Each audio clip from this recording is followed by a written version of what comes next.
Bonjour, je m'appelle Adam Akan, je suis président de l'Association sénégalaise des professionnels de la géomatique.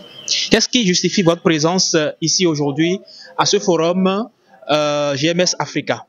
En réalité, ce qui justifie notre présence ici, c'est que nous avons été invités par l'Union africaine à prendre part au deuxième forum continental sur l'observation de la Terre, résilience et innovation dans le cadre d'un début de partenariat entre les communautés que nous constituons en tant que société civile professionnelle qui regroupe la communauté des acteurs et pour pouvoir effectivement porter en réalité les résultats du travail du GMS in Africa qui concerne pas mal de programmes en Afrique. Et c'est une collaboration qui a débuté déjà à la conférence sur Space in Africa à Abidjan et à cette deuxième conférence également où nous prenons part pour pouvoir vulgariser et prendre connaissance des résultats de la première phase et de lancer les perspectives de la deuxième phase. Quelles sont vos attentes à l'endroit donc de ce programme? Ils vont se structurer sur deux sujets.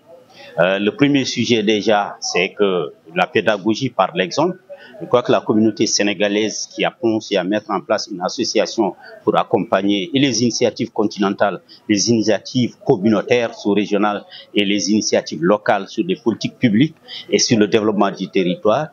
c'est de pouvoir impulser une dynamique africaine, de mise en place d'une communauté africaine, que dans chaque pays, qu'il y ait bien entendu sous l'appui de l'Union africaine, une association nationale qui permet déjà de poser le débat et de créer les synergies au niveau de tous les acteurs pour accompagner. Le deuxième niveau maintenant, c'est que les politiques publiques, les politiques mises en œuvre et les projets mis en œuvre par le GMS in Africa, que ce soit dans les zones humides, que ce soit sur la dégradation de la terre, que ce soit simplement l'organisation donc de la technologie, de l'innovation, pour permettre à apporter des réponses aux problèmes des citoyens, donc des concitoyens, des populations, à ce qu'ils soient beaucoup plus résilients, que ça soit effectivement porté, par la communauté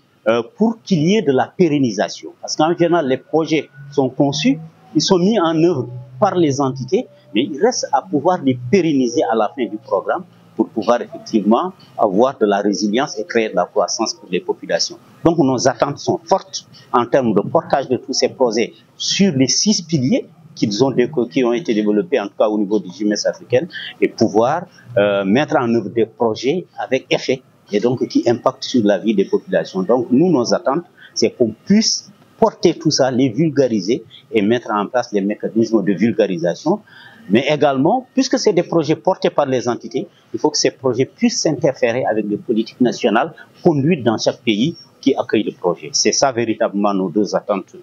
par rapport à notre participation au GMS.